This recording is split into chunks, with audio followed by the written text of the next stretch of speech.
priority on Klid's Jarvan, who I believe is the best Jarvan player in the world, with an answer then for themselves with the Rek'Sai. If both junglers are up, Galio looms as kind of a possible first pick. It's away from the flex picks, but it is something that can be so powerful, and it is a Silas ban. So this means that Jarvan is just preferred by Klid, going for what has so far been a warrior build every time. He's played it 2 games, both wins, with a KDA of 12, 2, and 23.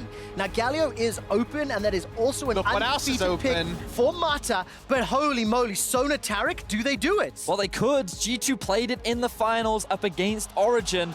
Oh, they're instantly going to lock it in. SKT, they've let it through the draft. Papa Smithy, does Teddy play Draven?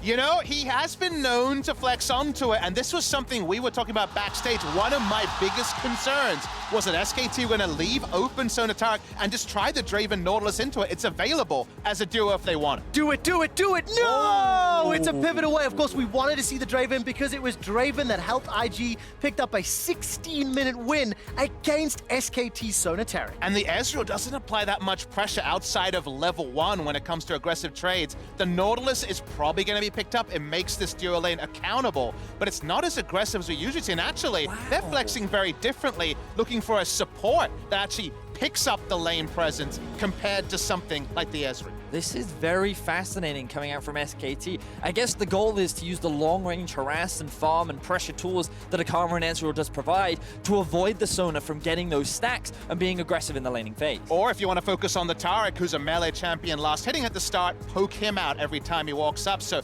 poke, but not necessarily the all-in kill threat of a Draven Nautilus. Now, excuse my goldness here, but what are the chances that's a top Karma? Let's see how the rest of the draft plays out. I just want to throw it out there, as it looks like G2 Esports have locked in the Irelia as we enter phase 2. So now the issue that G2 is going to face is that SKT can ban away the Rek'Sai and a potential second jungler, which means that G2 are going to be limited in that jungle pool, whereas for G2, because they get priority, they can look to ban away some of the obnoxious top laners that Card could want to grab up for himself as a blind pick. But if we're going to use the word methodical to describe SKT's composition and just the way SKT has played largely this tournament, very much getting themselves into a position where they know their power level. We kind of know the Sona Taric's power level as the game goes on becomes very, very high towards the sort of time where SKT have been sweeping over opponents. So how can they keep that high tempo up, especially if G2 can show us a comp that can actually deal with Klid's impact on the early game? What fascinates me is that the direction that G2 is going for is very much a team fight style of composition, and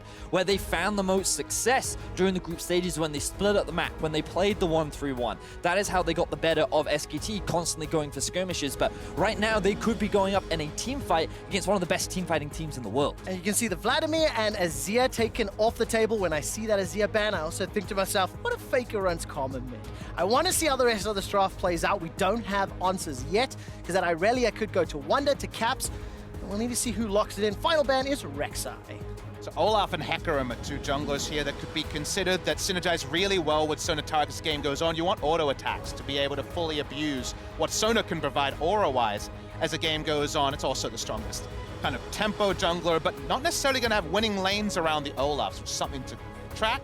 SKT, do they look for more team fight, or do they want to reset team fights? Because usually against Sona Taric, a Gragas or something that can team fight AoE reset is kind of a prerequisite. But SKT are kind of in uncharted territory at this point, Betty. It feels like SKT are just committing to the fight. They're stacking up on utility. They've gone for Lissandra and Kennen. You couldn't ask for more AoE team fight setup. They have so much engage.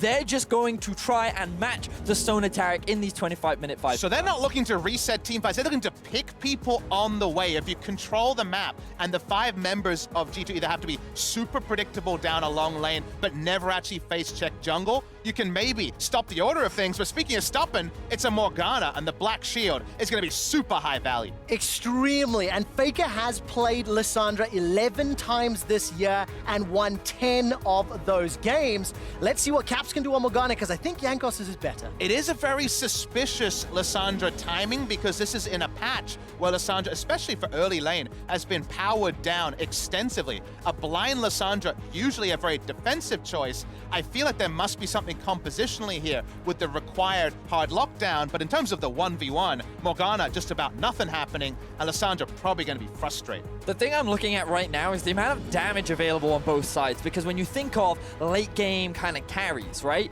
Right now, for G2, you're looking at Aurelia being probably the primary damage dealer. Sure, Sona will get some damage herself, but on the side of SKT, you're looking in at Teddy on the Ezreal, potentially Khan on the Cannon to be those primary damage team fight dealers.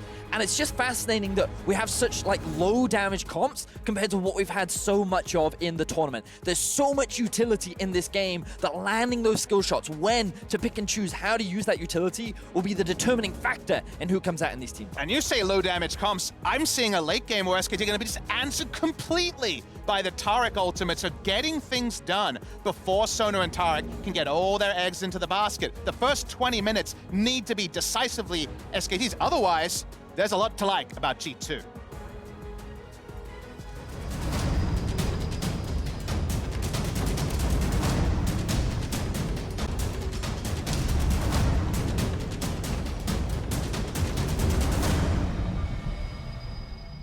And welcome back! You're getting a glimpse of the MSI pedestal just a moment ago, where the winners of this year's mid-season invitational will have the trophy displayed with their name for at least a month after the event. It's going to be a very hype, and we need to see whether or not SK Telecom or G2 eSports will have a shot at the title. G2 with the creative start, Mickey is sitting in the top. Now, the one thing that G2 have not done throughout the group stages of MSI is showcase any kind of special level 1 strats, which they brought out in the final against Origin and caught them off guard. But it's SKT with the leading level 1.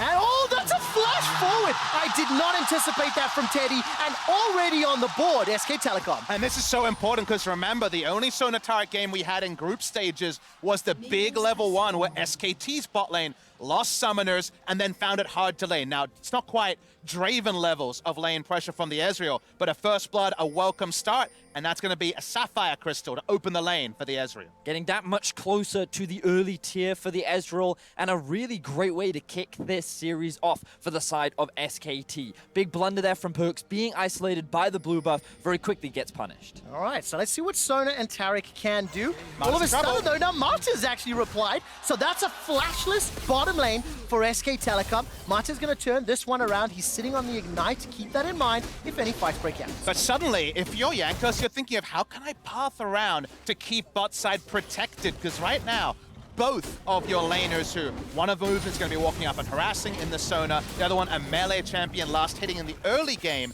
in the Taric, and now down their flashes. So if Clid can set up anything bot side, very difficult for Mickey and Perkz to react for the foreseeable future.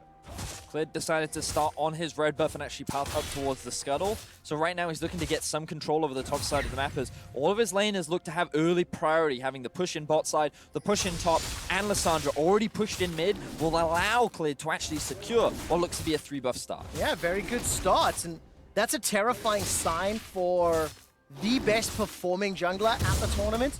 In Clid, he has secured that red buff.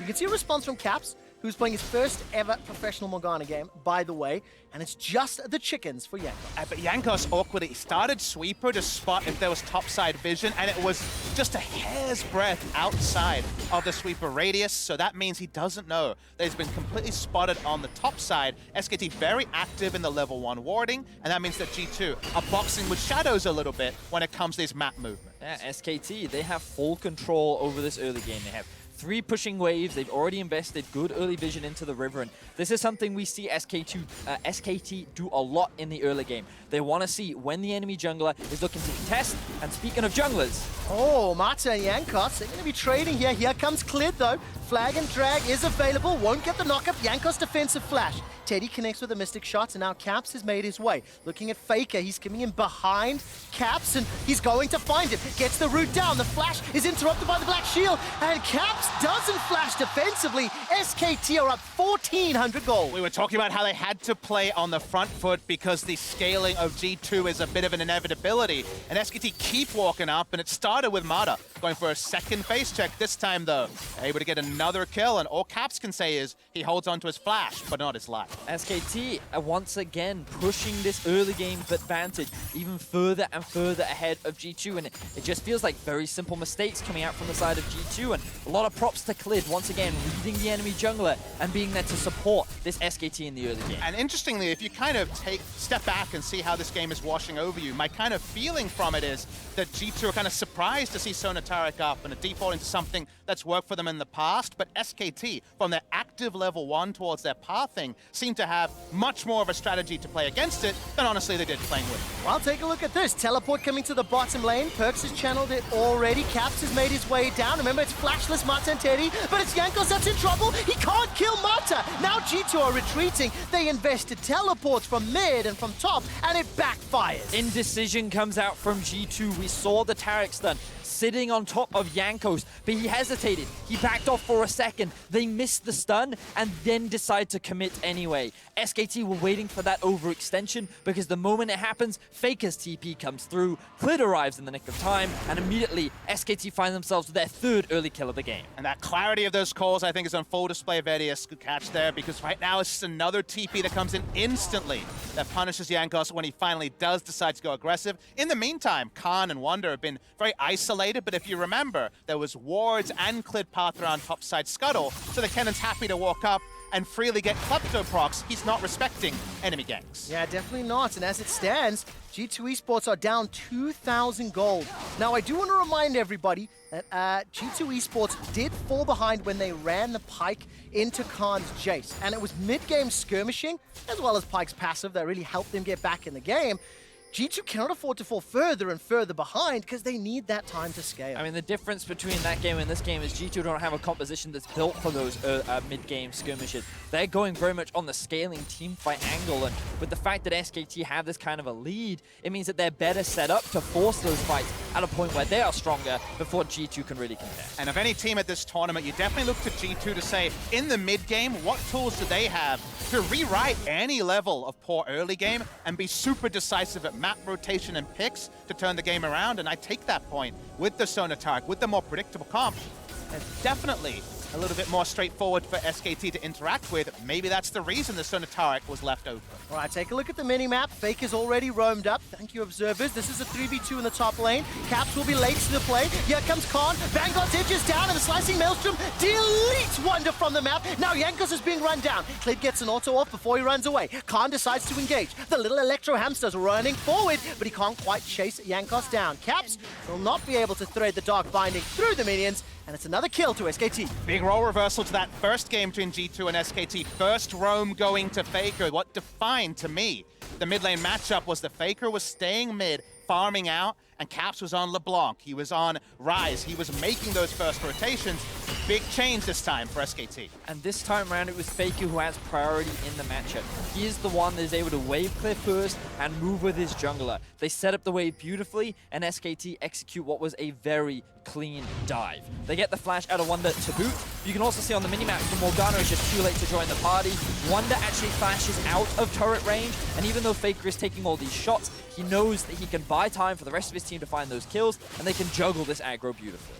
These first rotations are definitely a product of those early wards topside and then a control ward that has only now been cleared out around the red buff for G2. So nice capitalization from SKT. But just again, to confirm expectations, we really see a lot of late game scenarios that G2 win from the power of Sona Taric, both vision setup and team fight. Therefore, SKT need to continue this. It's never enough until you explode Sona and Taric's next. And it's so important to see SK Telecom continue to adapt. Seeing Faker roaming first, which is something he didn't do against Caps. Seeing 4 kills on the board for SKT already, they're ramping up the tempo. And I've got some numbers just to show you. LCK teams, on average, their kills at 15 minutes. If you go back to MSI last year, average 2.2 kills at 15.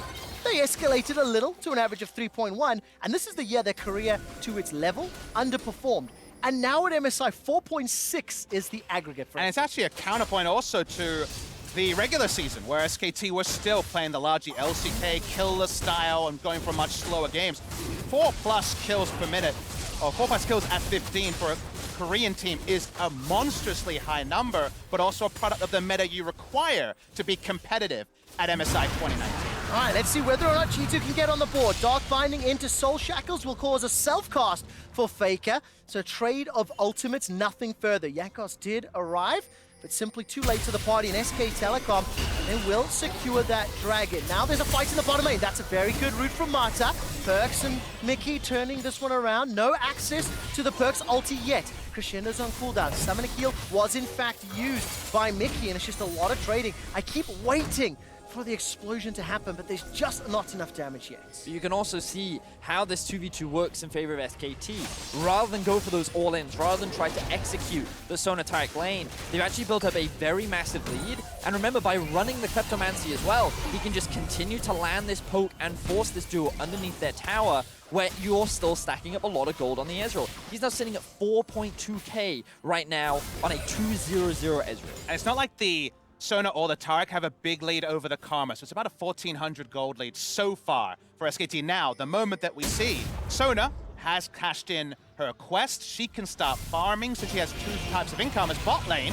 Well, it's already over. It looks like Teddy's going to be forced to flash defensively. Here comes Caps. Caps gets the kill secure with the soil and then turns his attention to Mata. Mata will get no root, actually, thanks to the Black Shield. And G2 Esports finally find a kill with the roam down bottom. Able to get into the minion wave, but really good roam timing coming from behind. Seems like Teddy was a bit disconnected from the needs of the team. Top side. All right, trade of ultimates for now. Klid's already there. Jankos is too late to the party. And Wonder, who is already down 10 CS, concedes a second death. Beautiful stuff from SKT, answering the kill that happens on the bot side of the map, showcasing that they're not looking to slow down this early game as the TP comes through from Caps. Will they try to force it? He's got the Super Soaker. Khan's able to at least just sidestep that Dark Binding. Faker was nearby, so as it stands, Vedius, 3,000 gold lead. SKT seem to have all the answers. And coming into today's series, the key players that we wanted to look at were the 2 junglers, their early impact, and would Faker be able to control or match the roaming from Caps? What we're seeing is, once again, Klid have another fantastic early game, and it is in fact Faker that is roaming around and making a lot of these side lane plays and working very effectively with his jungler to get a lot of early game leads for SKT. Definitely gives us some insight into the Sandra blind pick. It's not so much the Sandra's power level, but just how proactive you can still be with the small incremental nerfs onto Q in the early game. From a G2 perspective, to bridge into kind of that inevitable Sona Taric late game, what I'm looking at is when Wander can really turn on in the 1v1 matchup against the AP Cannon. Now, Hextech Gunblade does give a lot more lane sustainability, so it kind of sets that timer later, but the moment it's Wit's End plus more coming in from Wander, there should be 1v1 opportunities available for the Aurelia to make this more of a 4-1 game from the side of G2. It's going to take a little bit of time. You can see the itemization. Gunblade already finished for Khan. Proto Belt for Faker. Sheen, as well as Manning stacking for Teddy, and mostly thrift shopping outside of that GLP 800. G2 Esports are still ramping up. They're still farming up the gold to get those items. And just one more quick reference as far as this game is played out versus expectations. SK Telecom have the lowest deaths of any team playing the MSI group stage at 71. G2 Esports at 172 are the second highest. We're seeing it come true once again. 100 less deaths in group stage. They both played 10 games. That's 10 games less, 10 deaths less a game for SKT. Yeah. You can feel it already. Now, tower trade will be secured here in favor of SK Telecom. They get the first tower bonus. In fact, there's no minions thanks to True Shot Barrage. G2 cannot even equalize. Turret plating's only up for a minute and a half, and look, Shelly's going to get another charge onto the inner turret. Now, G2 recognized that they couldn't do much up towards the top side, so they actually moved Wonder to mid, and they sent Caps down bot, and now they're going for a play. Oh man, Mata's already gone. Gets caught by the Soul Shackles. Tower is now going to be the focus, but it's at what cost? There's 1 kill for 2 towers. That is the definition of not worth. The Rift Herald's going to get another charge, this time onto an inhibitor turret. G2 no one's going back. Are committing to the play. Where is the support? Jankos is down bottom as well. Klid and Khan are going to back away. 3 towers secured already, and this may be number 4. I'll be honest, I have no idea what G2 are doing right now. They've just conceded so much gold to SK Telecom, who've now ballooned their early game lead to about 4,000 gold. All right, let's take a look. There is a teleport coming in here, I believe, from Perks. He will complete it. Faker and Khan are already escaping. They've saved the tower, but they've got an exposed inhibitor, down 4,500 gold, and it feels like SK Telecom are just running around them. The only small sliver for G2 is they were last bot side, so maybe they'll have first set up for the Infernal Drake that's spawning right now, but it's not worth the cost of losing your inhibitor turret. We're going to watch the replay here. Mata walks up, I assume to buy time, but the TP does seal his fate. He's going to die by hook or by crook to somebody. It should be mentioned that actually taking advantage of a downed inhibitor turret in the top side this early is quite tricky, but SKT, in spite of what I say, just roll up to the Infernal, and what can G2 do to stop them? The answer seems to be very little. And I think you're 100% right, Brother Smitty. It's difficult to get that inhibitor at this stage of the game. What's more concerning for me, G2's decision-making process. We've seen some problematic pathing that You were has caused reaching for deaths. a word there. I was trying to find the right word. Which was punished by SKT handily, and SKT have just accelerated. They've got the 2 dragons, they've got the 5k gold lead, 4 towers to 0. Bot lane tower didn't even drop. But we should at least kind of pay lip service to what having a downed inhibitor you can't return to, downed inhibitor turret very early in the game means. It means someone is farming very safely, and SKT continue to need group, like we see from Khan here. So if there's a chance they can find something, we could see it turn into something, but that requires SKT to slow down. I mean, I love that you mentioned it, because if we get the opportunity to pan up to Wonder, you'll notice that he's not actually hard pushing that wave. He's just last hitting it every now and then. He's trying to keep the wave here to deny farm from Khan and actually pick up farm for himself. He's actually going to sacrifice the inhibitor so that they can just keep farm funneled into the top side of the map. I mean, if the call is safe farm minions forever to buy time, that's exactly what they've done. Wow, well, it kind of has to be if he's watching his inhibitor go down. So it's very interesting that they're trying to take stock and get something out of what looked like a dire situation. Coming into this game, we had said that SK Telecom were one of these teams that they look at a playbook, they can play the playbook flawlessly. When they get ahead, they can follow all the steps to win. G2 likes to look at that playbook, go, I don't like page number 3, rip it out, and scribble in their own options. That's an example of what we're seeing. And let's talk about when that's effective, when there's no Baron to go and take while someone is freezing. That inhibitor will respawn around the time that Baron is respawning, or actually spawning for the first time. So there is actually going to be some weird interactions. You never have this long a lane. Freezing in the 2019 meta is something that LS and other people have talked about, but hasn't really been explored. Let's see if G2 can find a win there. I mean, so on the one hand, you can be like, sure, I understand the theory, but on the other hand, you kind of have to look at what's currently on your screen. And that is a 5,000 gold deficit that G2 find themselves in. They actually have no pressure anywhere on the map. They have no vision. Like, sure, they've got vision on the bot side of their jungle right now because SKT have backed off, but SKT have full control over the map. And so, like, now I'm like, on paper, surely SKT should just win.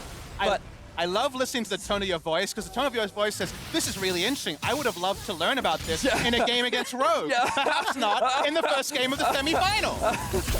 Maybe G2 eSports are thinking the same thing. Faker does not follow the claw forward. But again, it speaks to the creativity of this team. Now, obviously, SK Telecom are in the lead. SK Telecom have a gigantic advantage, and they are still anticipated to close this out. But these question marks that G2 have thrown are very interesting to explore. Look at the pressure, even without Baron, on these inner turrets, both middle and bots. But remember, your goal now as SKT is, okay, they're just sacking things, let's get more. At some point, you have to dive, and then we're talking about diving Cosmic Radiance. That doesn't have item scaling. You're talking about diving Crescendo, a Morgana. There is actually quite a lot of ways to stabilize, but, and I'm kind of in the Vedius camp here, that's very fanciful, because if it doesn't work, then you're going to have 2 inhibitors down, and then we're dealing with too many fires. At the end of the day, G2 eSports have bet all their chips on their Nexus turret. They have gone all in. 17 minutes in, Trevor! Exactly. They have gone all in on saying, you can have the Rift, we'll have supers in the top lane for a few minutes, and we just need to see. I mean, at the end of the day, again, this is up to SK Telecom to break open those other lanes, and so far they're doing it flawlessly. I mean, if I'm SKT, I'm not worried right now. Sure, Wonder is getting farmed on the top side. At least. Yeah, I'm suspicious. I'm like, what are G2 doing? But at the same time, I'm thinking to myself, all right, well, you know what? Baron spawns in about 2 minutes. Our Baron taking isn't the fastest, but at the very least, we can force them to come to us. And if they leave their base, then we're in a much better position. Look at us. We've got Trinity Force. We've got the Manamune complete. We got 2 items on our Lissandra. We're really strong. All we got to do is find one fight right now, and we pretty much win the game. And when you look at the timers, 1.5 for Baron, 45 for the next Drake, which is an Infernal. And obviously, for the first time in a little while, G2 eSports are pushing that vision line. Look at the line of control wards from red buff down to blue buff. Observers obviously highlighting it as Jankos starts to back away. For the time being, SK Telecom are now setting up their Baron vision. And again, I think some of these AoE spells, you know, if G2 can pull them off, great, but it is a very, very, very big deficit, so it cannot have any room for error. So because of kind of the intentional lull in the game G2 caused by allowing their inhibitor to go down, we can only really rate them on how they deal with contesting Baron, and it's very tricky. The same pick power that allowed SKT to roam early to top and bot is going to catch people on the way, so how they set up here with some tanky members and some temporary invulnerability is going to be fascinating to see. They're probably not so excited to see that's a second Infernal spawn for SKT. Yeah, that just means that SKT are even stronger than they already are. You know, they've hit a very powerful mid-game spike. Having the additional damage of the double Infernal is something that no team wants to deal with. And on top of that, I just want to draw attention to the experience as well. Notice that Khan is still the same level as Wonder. The bot lane is still the same level as... Ooh, we see a pick. Oh, we do indeed, but on who? Cosmic Raiders comes down there, buys so much time. Look at the power of Sona and Taric, but crucially, those ultimates are not available. If SK Telecom keep pressuring, then there's trouble for G2. True Shot Barrage forces a defensive retreat. The tower falls in the interim, and Caps is finally leaving top lane. He finished his recall, now the inhibitor turret's under pressure. Teddy is so strong, has Ardent Sensor on top of 2 items. They're not looking for the Baron at all, and Wonder's coming from the flank. All right, the Dazzle will not find a target. G2 are so low. Jankos has got to be very, very careful. Wonder fencing his chances. Already gets one. That's a second kill for G2. Vanguard's edge buys some time, but look at Teddy. He's flashed away to the right. Faker is down, taken out by Caps, but at what cost? Here comes Clid. Dragon Strike as well as the Karma Cube. Picks up a kill. Now Teddy's running onto Perks. He's got double buffs available. But look at the power chords from Perks. He's in so much trouble. Instantly taken down by Teddy. It ends up being a 2 for 4 in favor of SKT. It's not done yet. The ace is available. Caps throws out the Super Soaker. Dark Binding as well as the Tormented Shadow. He gets taken out by Faker though.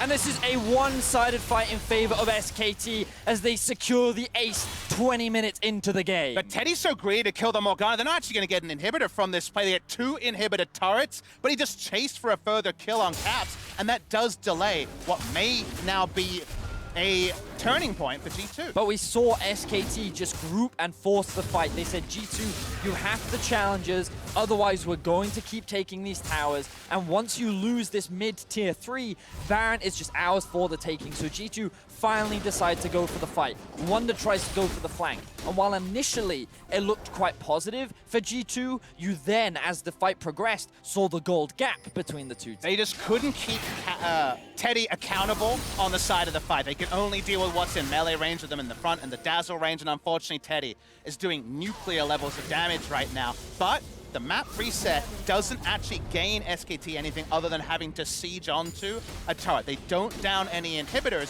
so actually G2 can push out and contest what may be the kind of clincher for this game in the Baron that SKT will no doubt be looking for. So Papa Smithy, after seeing G2 play out that fight, looking at the investment that SKT have had to make, execution is calling for Clid, QSS for Teddy. Now Teleport will just about finish. No, it does not. Wonder will go down. Do you think this is a positive sign for G2? That additional gold investment? Okay, not Wonder. Question before he's dead, buddy. You know, and seeing that G2 still have some teamfight prowess, but the gap just feels too big right now. You definitely understand the on-the-fly shot calling, but it's fanciful rather than intentional. You never want to choose to give up an inhibitor with that little pushing on your own. So you see the genesis of it. The result, though, let's see. All right, Dark Binding will tag out Faker. He's dropped pretty low. Khan's spell shield will get popped, and Teddy is putting pressure in the mid lane. Look at those Mystic shots. Very good sidestep from Mata. He gets out of range, of that Dark Binding, and G2 have defended the bottom turret. That's right, SKT are looking for a third inhibitor turret rather than a Baron start or taking an inhibitor. So again, SKT net neutral. After 2 times we've seen them get what on paper was another match-ending victory. I legitimately thought that they would just immediately go to the Baron there, right? Rather than try and force down these inhibs with the numbers advantage and with many of their ultimates still available, I felt like they could have forced it, but instead they decided to just keep the pressure in. Now it looks like that they're trying to set up vision back around this area as both teams are starting to regroup and reset. And when you start to inspect items, again, you can give SKT credit again and again, but there's always a turning point for the Sona Taric comp, and it's not always a certain amount of gold difference. It's sometimes just, we have all our items, we're ready to go. So given that SKT are starting to play with their food, they need to find a match-ending pick or Baron very soon. All right, this is a teleport into the mid lane. G2 feel the Baron pressure. Perks is coming in, but Caps may already be gone. He goes golden thanks to the Hourglass. Khan's coming in with a slicing maelstrom into all of G2! Caps is already down. Perks follows. Finally cleared his kill, but it is a whitewash as G2 get obliterated. Mickey is running for his life, and Teddy's having none of it. Mystic shot, arcane shift, tagging him down, and G2 are ace. Asking you shall receive, that's when they need to kill the game. Pre-30, they get their picks. The slicing maelstrom is massive, and SKT should win the game here. Wow, they're onto the Nexus turrets. That's the first one falling. G2 eSports have been obliterated in the opening game. SK Telecom send a salvo and a message to the LEC champions that we are here to win.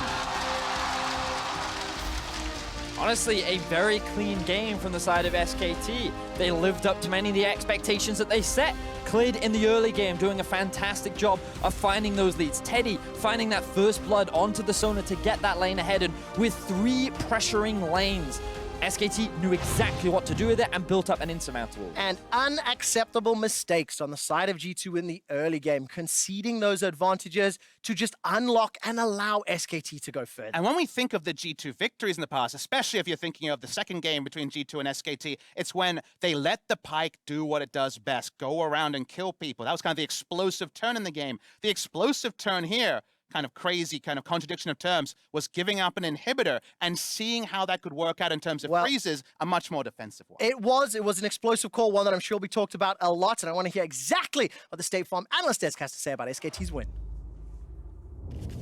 Thank you very much, QuickShot. Not how most would have expected this series to open up, I think. SKT grabbing game 1 in absolute dominant fashion here over G2. Yeah, and I love that in a best of 5, a combination that SKT obviously tried once against IG, the Sona Taric, and lost in 16 minutes, otherwise never really used in the LCK, never used by SKT, apart from that one game. They still leave it open and say, okay, let's see, just grab it. Do you want to take it? Yes. We feel like we can actually still beat it. If not, then you can just ban it for the rest of the series. So I think it's very smart to leave it open in game 1. So Frosk, isolating the draft from the game, how do you feel it played out? I mean, the thing is the scaling potential on Sona Taric is massive. Sona Taric late game do so much damage. They are not a low damage threat right there. It is a 5v5 monster, but you saw how quickly SKT were able to say this is going to be a 1-item, 2-item game, and how quickly they were able to ramp up game time. I just want to say that, like, the draft overall and the answer from SKT, like, this, in my opinion, is so heavily G2 favored. Like, it's unbelievable. Like, this is like almost a dream setup for the Sona Taric, because they're not even against the scariest early game we've seen. It's not like the Draven that's running crazy with the Bloodthirst at 7 minutes. Like, it's a long-range poke lane they're facing, which will have issues with at least killing you. They have Jankos on Olaf as some sort of like early game bridge as a jungler, and Morgana will just trade farm with the Lissandra and can follow her. So this felt like a draft where you could get to late game. Yeah, initially when we saw it starting out, we were like, what the? Ezreal Karma is your answer that you came up with? For the Sona Taric lane, because okay, yeah, it can poke, and you also have Kleptomancy, but it never really felt like this should be the answer. Yeah, but as you mentioned, Frosk, it did not take long for this early game to ramp up in favor of SKT, not letting G2's comp scale to the point of dominance. And I think that there are 2 factors here. The first factor is, it must be said, G2 messed up. You guys messed up big time. So many kills that were so unneeded, so many summoner spells that were just thrown away. But the other side of that was SKT's genius with Clid's pathing. Yeah, man, I mean, I agree with Kobe on the dodging part as well. Like, You okay there, buddy? I mean, I hate watching level 1s like that. It's just such a shame to look at. So yeah, they end up trading flashes. Mata gets forced out, but Mata gets vision of where Jankos is starting, and that's really important. Because the goal now is to stop Jankos from doing anything early. They actually took his red buff. He then feels, okay, I have to make a play somewhere, but it's not the correct answer to run down to your Zona Taric lane. There's such a high chance of getting counter-ganked, and you're just effectively feeding over another kill. And you just can't do that in Zona Taric. You can't be the one trying to make some aggressive plays that completely backfires, and you can't get caught at level 1 either. And I really want to highlight the deep wards from SKT. This was a common theme. Every time the camera pans down, they're walking in. They push in the lane, walk in, get another deep ward. So they see every time Jankos tries to make a move there with the Olaf, they are ready to close the trap. Yeah, I mean, absolute dominance out of SKT here in game 1. I want to ask the question about, from G2's perspective, what went wrong? Was this disrespect? Was this, being ill-prepared for the picks that SKT brought out? Like, where does this look for G2 come from? So the level 1 often can be explained with not having actually talked a lot about what is our plan for level 1 in this specific game, because he was just sitting in the river at the ramp. And it wasn't a surprise or anything. They literally just walked to him. He was like, oh, I see you. And then they just run him down and kill him, right? So there wasn't even anything special there. That was just one of the dumb, unfocused things where after you're like, wait a minute, how did we let this happen, right? But following that part, I think it seemed like they got a little bit desperate with how to stop the early game or stop the bleeding with Jankos. And because it was so hard for him, because he was spotted the entire time, it was very easy to counter-gank him and shut him down. And eventually, Wonder would die. That was going to happen no matter what, because they could just 3-man tower dive him, like we saw there. And that's where it just started going really wrong for G2. It just felt like G2 had bad reads on what their win conditions were going to be in the lane. Like, it's easy for them to say, okay, this is when this composition like turns online, but in the minute trades, the fact that, Caps was going for the kill on Faker with his ultimate against the likes of Lissandra, and yeah, they had Olaf there. Okay. I don't like it because then they try to make the play bottom, and if he has ultimate there, and it's easy to say like hindsight analysis there, like, well, maybe they retroactively went for that gank bottom, but you didn't have perfect information on Clid, and you're also against a Lissandra, and you're expending really valuable cooldowns in a window that if you had saved them, if you had tried to just trade farm back and forth, that maybe you'd find more, higher opportunities later. Like, you have a 100% chance to make a play versus the 50% chance. I have to jump in here before we head to a break. Faker going to pick up MasterCard Player of the Game. In a game that was this big of a smash, quite possibly could have gone to anyone, but this man in the mid lane, we've talked about him looking to reassert himself and the dynasty that once was SKT. This is a big step towards that. Game 1 went the way of SKT. We'll see if G2 bounces back when we return.